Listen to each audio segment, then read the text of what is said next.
Coucou les filles, alors aujourd'hui je reviens pour faire une petite vidéo concernant les cheveux. Voilà, j'ai envie de changer de couleur de cheveux. Je veux limiter la casse et éviter de faire des colorations qui abîment les cheveux. Il faut savoir qu'il y a quelques temps, j'ai acheté du henné chez Lush pour tester en fait vraiment les colorations de cette marque parce que c'est une marque que j'adore. Donc je vous présente le produit. Voilà, c'est du henné qui se présente dans un espèce de petit paquet comme ça.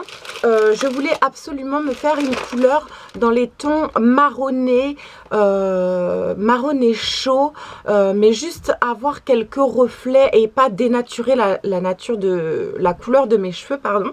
Je souhaitais me colorer les cheveux de façon naturelle et de sorte d'avoir des reflets légèrement café. C'est pourquoi j'ai investi dans le henné Lush, le henné brun, donc qui se présente là-dedans. Et le produit se présente comme ceci. Je vais essayer de ne pas en mettre partout. Voilà, donc c'est une espèce de grosse tablette de chocolat comme ceci. Voilà, très rigide, très lourde, de couleur un peu verdâtre comme ça. Ça fait un petit peu peur quand on voit le produit, mais une fois utilisé et une fois appliqué au niveau des cheveux, à aucun moment on a les cheveux verts, quoi. Donc voilà, il faut savoir que donc le pavé de coloration était en double. Je l'ai déjà utilisé une fois de peur de me louper. J'ai utilisé que la moitié et il faut savoir que c'était pas assez voyant à mon goût. C'est pourquoi aujourd'hui je vais utiliser tout ça ainsi que un petit morceau qui me reste comme ça. Voilà, ben je vais vous montrer la manip, comment on s'en sert et comment on l'applique. À savoir que le double donc de ce pavé coûte environ 15 €. C'est à peu près le prix d'une coloration en grande surface pour une coloration naturelle qui n'est pas définitive, c'est-à-dire que lorsqu'on l'applique, la coloration s'efface au fur et à mesure du temps, ce qui permet de récupérer sa couleur d'origine en douceur, tout simplement. Donc c'est un produit malgré tout qui a une odeur très forte et une utilisation assez spéciale.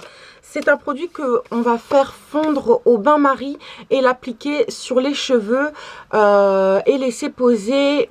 Moi je vais laisser poser toute l'après-midi, c'est-à-dire qu'il doit être, voilà, il est à peu près 1h de l'après-midi.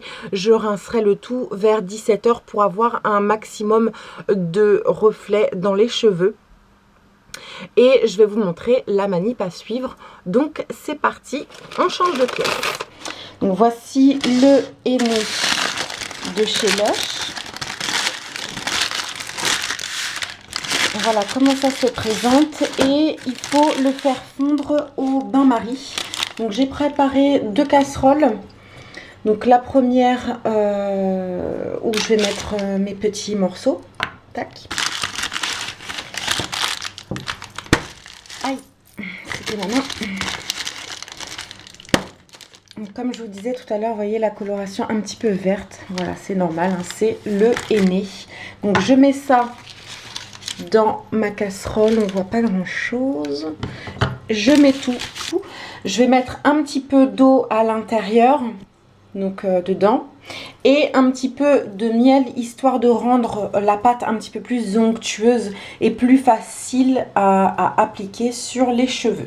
Comme vous pouvez le voir, je profite du petit rayon de soleil pour vous montrer un petit peu la chose. Voilà, donc c'est très spécial, hein, au niveau de la texture. Il y a une petite odeur qui se dégage. C'est pas désagréable, mais ça sent assez fort.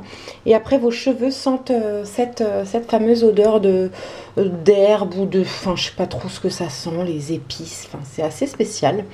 Voilà, on aime ou on n'aime pas, hein. Moi, ça me dérange pas plus que ça, mais je peux comprendre que cette odeur puisse déranger. Ça donne ça quand c'est bien fondu. Il y a encore des petits morceaux, mais bon, c'est pas grave. Là, c'est encore bouillant, donc je vais attendre que ça refroidisse et je reviens vers vous pour l'application. Donc me revoilà dans ma chambre. J'ai appliqué le henné sur ma tête.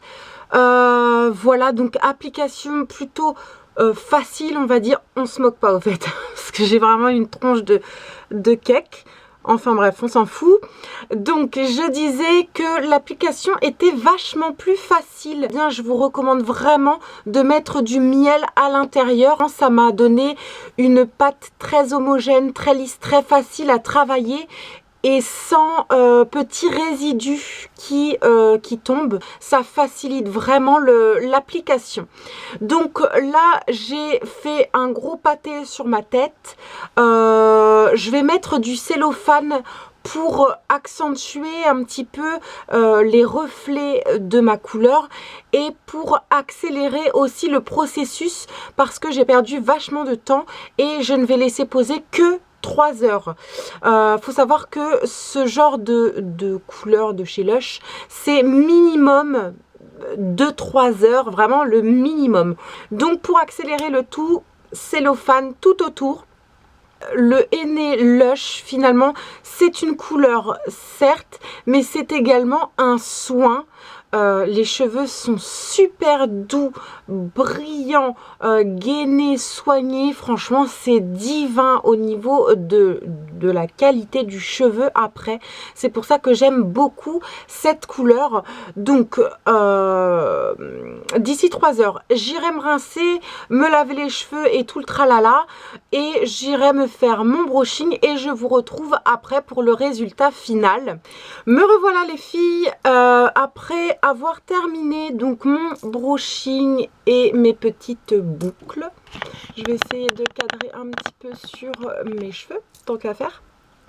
Donc voilà ce que ça peut donner. À vrai dire, je vois pas énormément de changements, mis à part la qualité de mon cheveu, car comme je vous ai expliqué précédemment, le henné Lush, avant d'être une coloration, c'est avant tout un soin, et un soin qui va vraiment rendre vos cheveux tout doux, brillants, gainés. Vraiment, on sent qu'ils sont très très forts. À savoir que le henné, en règle générale, on a un résultat 3 à 4 jours après la coloration. C'est le temps en fait que les pigments pénètrent les cheveux et reflètent finalement la couleur souhaitée. Je vous montre un petit peu ce que ça donne sur le cou. Voilà, donc en tout cas mes cheveux sont extrêmement brillants, ça on peut pas le nier. C'est vrai que la couleur, bon voilà, pas spécialement voyante. Voilà, et je vais essayer de vous inclure des photos en plein jour de ma couleur pour voir si les reflets bruns café chocolat apparaissent ou pas. Bah écoutez, j'espère que cette vidéo a pu vous servir. N'hésitez pas à poser vos questions en commentaire. Je me ferai un plaisir d'y répondre. Sur ce les filles, je vous dis à très bientôt dans une prochaine vidéo. Bye!